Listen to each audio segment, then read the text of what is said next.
sais pas comment commencer cette vidéo-là. Hey. Yeah. Let's see how you do under pressure. Moi, je trouve ça très difficile d'être un être humain.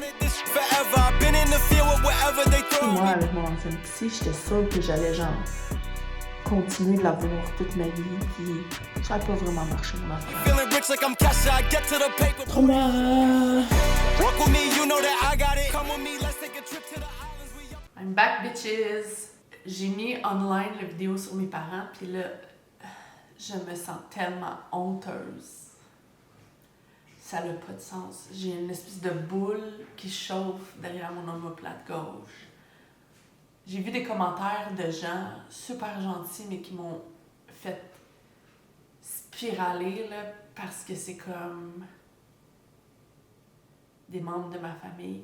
Fait que là, ma plus grande peur s'est réalisée, c'est-à-dire les membres de ma famille ont vu ça. C'est comme si j'ai brisé le 4e mur où je suis allée raconter tout ce que j'ai passé ma vie à essayer de garder secret. Mais c'était pas vraiment secret parce que j'en ai parlé beaucoup à des amis, puis j'en ai parlé beaucoup à mes thérapeutes, puis tout ça. Mais le faire sur Internet, ça peut être difficile. Après ça, le mettre en ligne, j'avais pas le choix de le mettre en ligne tout de suite puis pas attendre genre le lundi d'après pour le mettre en ligne parce que je pense que j'aurais pas dormi jusqu'à temps que je l'aurais mis en ligne. Fait que j'ai dit à mon chum, j'étais comme fuck le schedule, faut que je le mette en ligne tout de suite, faut que ça soit fait, faut que j'enlève le band-aid. Puis à partir de ce moment-là, je me suis mis à spiraler là. Hier, j'ai mangé de la pizza, puis je suis pas allée au gym, puis d'habitude, j'essaie vraiment de respecter mon horaire de gym, d'y aller, de faire les choses que je dois faire, de faire mes devoirs, de mon coach d'affaires, de tout ça. J'essaie vraiment de faire les affaires. Puis j'avais tellement honte que je me suis sabotée, puis je me suis vraiment sentie que c'était genre, j'avais pas le droit de faire ça. Fait que je me suis punie en débarquant comme de mon bon chemin que j'étais en train de faire. C'est comme si j'ai l'impression que ça ressemblait vraiment beaucoup à genre une rechute. Tu sais, quand t'as une dépendance, puis que je me suis sentie go off the trail. Je me suis sentie débarquer de mon chemin. Parce que j'étais comme, t'as pas le droit de faire ça. T'as pas le droit d'aller dire ces choses-là. T'es supposé de les taire, t'es supposé de les protéger, t'es supposé... Ta job à toi, c'est de protéger tes parents de la honte. Puis là, je me suis mis à moi extrêmement honte. De moi, là, j'étais pas capable de me voir dans le miroir. J'étais pas capable de vivre, là, basically. J'étais juste comme couchée dans le lit en train de regarder des vidéos. Puis tu sais, je suis pas allée au gym, mais j'avais trop de culpabilité. Fait que j'ai fait genre un mini entraînement dans ma cuisine qui sûrement a servi à rien, sauf le fait de me dire, moi, j'ai pas rien fait. Puis c'était vraiment une descente aux enfers. Puis je sais pas pourquoi, parce que c'est comme, il fallait que je fasse cette vidéo-là, il fallait que je dise ces choses-là. Puis je pensais que ça me ferait du bien, puis ça m'a pas fait du bien du tout. Fait que je me dis, aïe.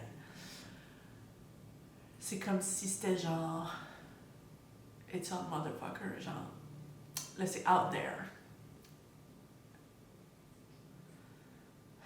Puis aussi ça me fait honte parce que c'est comme, j'ai tellement honte de mon histoire. Parce que d'un côté, il y a une partie de moi qui est sûrement une partie émotionnelle qui est responsable que mes parents ne vivent pas de honte. Moi, je suis la protectrice de leur honte. Puis, d'un autre côté, quand je raconte ça,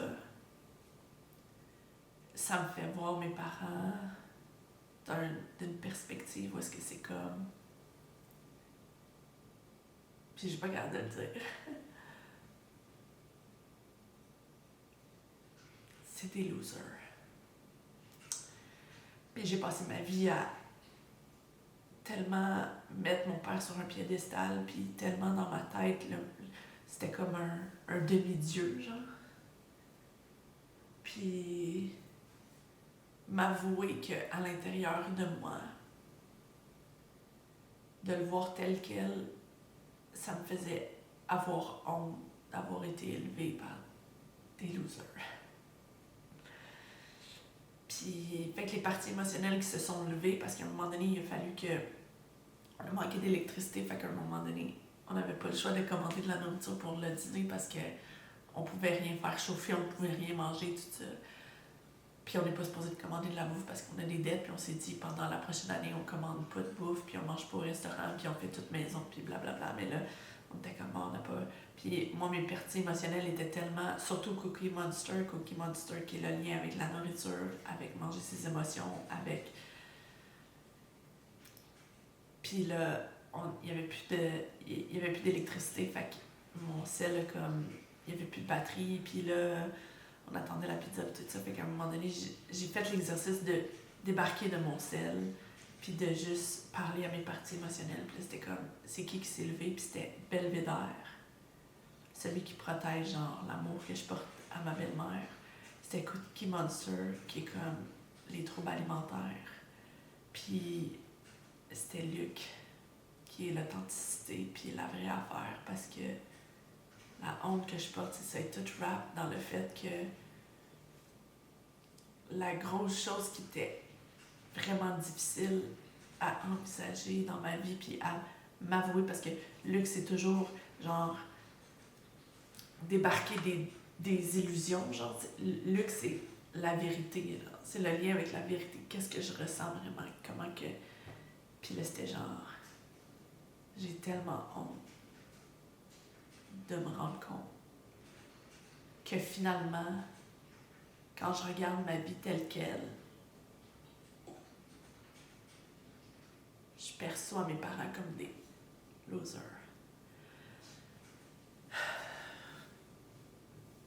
Puis là,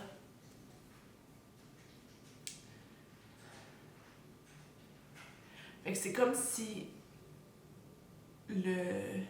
pas le but de ma vie, mais mon habitude dans ma vie avant, c'était de switcher la honte de place. C'est-à-dire, c'est soit que j'avais honte de mes parents, c'est soit que j'avais honte pour mes parents de la personne qui était, c'est-à-dire de les voir comme des losers, puis d'être comme, ils devraient avoir honte d'eux, puis ça me faisait trop capoter de voir ça comme ça. Fait que je redirigeais toujours la honte vers moi, puis ça se transformait toujours en j'ai honte de ma carrière, j'ai honte de mon apparence, j'ai honte de mon poids, j'ai honte de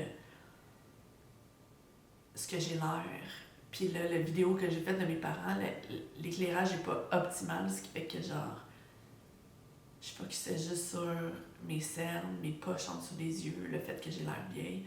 Puis là, j'étais allée sur Internet regarder genre des scènes du film de Substance avec Demi Moore, et c'est ça le sujet. Le sujet, c'est genre une vieille actrice qui veut pas accepter le fait qu'elle vieillit, puis qu'elle a plus de carrière, puis qu'elle a plus rien, puis je me sens vraiment comme ça. Puis la shoot des substances pour redevenir jeune, mais ça crée comme un double, puis là, son double veut pas laisser sa place. En tout cas, je sais pas si vous l'avez vu, le spoiler alert. En tout cas, mon cerveau, il va tout le temps là, il va tout le temps dans les films, dans la fiction, dans les séries, pour apaiser, genre, pour processer mes émotions. Mais je ressens vraiment beaucoup de honte. J'ai vraiment honte. Puis là, je me suis dit, je vais juste le laisser. Tu sais, parce que je faisais full d'anxiété, genre de l'anxiété à 9 sur 10. Là. Genre pas capable de respirer, mon corps vraiment, vraiment tendu. J'ai de la misère à marcher tellement que mon dos est bloqué puis tendu. Puis c'est genre, tout ça, c'est comme, j'ai pas le droit de m'exposer, j'ai pas le droit de sortir de l'invisibilité, j'ai pas le droit d'aller mettre ça en lumière. Parce que c'est ce que j'ai le plus honte. c'est mon histoire, c'est parce que j'ai toujours une partie de moi qui est comme, d'un coup que mes parents avaient raison, puis que c'était moi le problème. D'un coup que c'est vrai que mon ancienne psy disait, oui, mais c'est ton interprétation. D'un coup que c'est vrai que c'était juste mon interprétation, puis que dans le fond, je suis la source de mon malheur. Puis que dans le fond, je me place en victime comme eux. Puis que dans le fond... Puis c'est là où je pense que c'est réellement du gaslighting. Parce que ça fait questionner ma perception de la réalité. Je questionne constamment d'un coup que tout ça était dans ma tête. Puis... c'est comme s'il y a personne dans le monde qui... C'est comme s'il y a personne dans le monde qui pourrait dire... qui pourrait confirmer le fait que ça a vraiment existé. Sauf moi-même. Puis en faisant cette vidéo-là, c'était comme ma façon à moi de faire comme... Voici ce qui m'est arrivé. Mais ça a eu des conséquences. Parce que là, mes parties émotionnelles sont toutes parties en vrille. J'avais vraiment une sensation vraiment, vraiment exponentielle de danger, de dangerosité. Puis je suis sûre que si j'en parle à mon psy, il dirait genre que je devrais pas faire ça, je devrais pas faire ma chaîne YouTube, je devrais pas parler de mes traumas, je devrais pas... Parce que tout ça, c'est comme...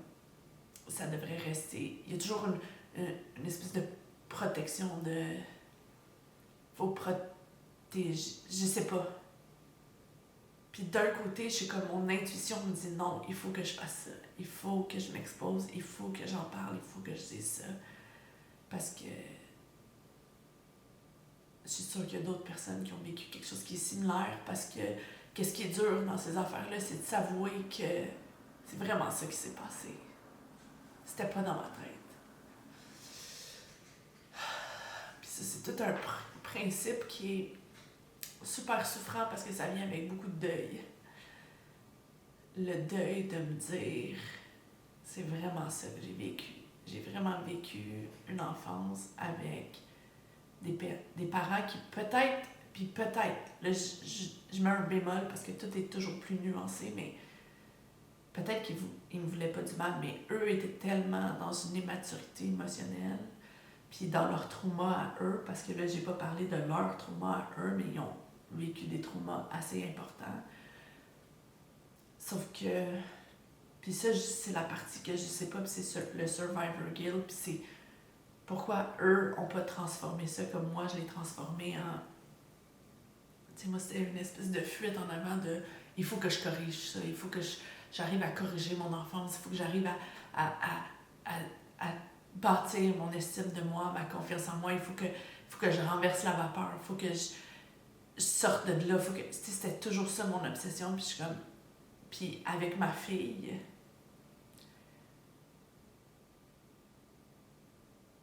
c'est genre, je veux pas y faire vivre qu'est-ce que moi j'ai vécu. Je veux over my dead body que je vais laisser passer un trauma.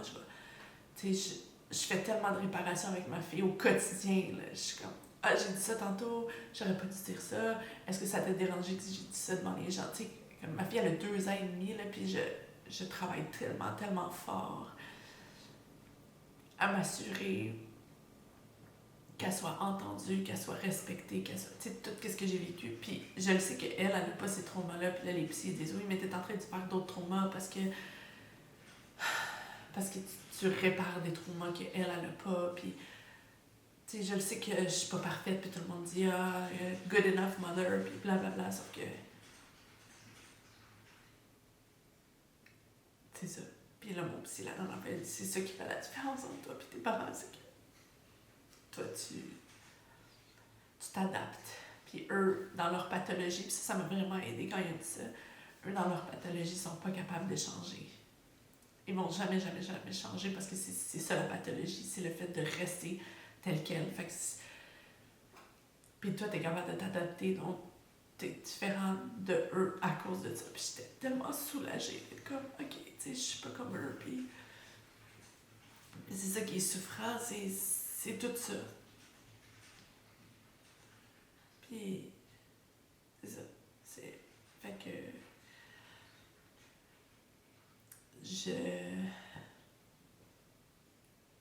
J'essaie. Après ça, je me suis dit, ok, je vais essayer de laisser le sentiment de honte monter, essayer d'habiter avec, essayer de reconnecter dans mon corps, puis de le reconnaître, puis d'être comme, ok, j'ai de l'anxiété, ok, mes parties émotionnelles, parler à mes parties émotionnelles, puis juste...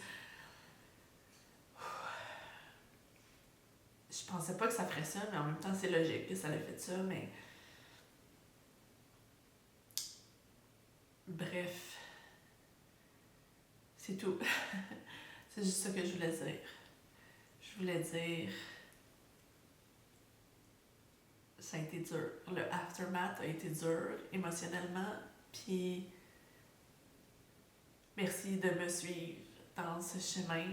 Merci, je sais pas, Parce que le but aussi de ma thérapie, ce que mon thérapeute me dit, c'est aussi de réapprendre à faire les choses pour moi, de réapprendre à me connecter avec... Parce que c'est ça qui a été déstabilisé dans mon enfance, c'est savoir qu'est-ce que moi je voulais, savoir comment faire les affaires à ma manière. Tu dis toujours, fais-le à la Laurence. Tu sais, moi, je veux pas te dire comment le faire, fais-le à la Laurence. Fait que des fois, je suis sûre que... Parce que je suis sûre que si j'y parlerais de ma chaîne YouTube, il serait comme, fais-le à la Laurence, tu sais, mais parce qu'il faut que c'est ça que j'ai à apprendre. Ce que j'ai à apprendre, c'est faire les affaires. Fait que là, c'est ça.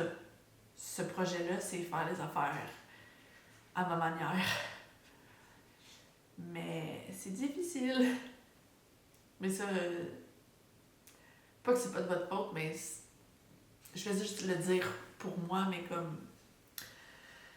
En tout cas, bref, je veux pas vous mettre la responsabilité dessus de faire comme... Ah, je fais des affaires difficiles. C'est pas ça, là, c'est... Parce que je pense que... je sais pas comment dire, quand je suis dans cet état-là émotionnel, j'ai vraiment de la misère à avoir de la clarté dans mes pensées rationnelles, parce que je suis juste genre dans un vortex d'émotions, puis de sensations physiques, puis d'anxiété, puis de stress, puis de honte. Tu sais, toutes mes pensées envahissantes de honte d'être comme...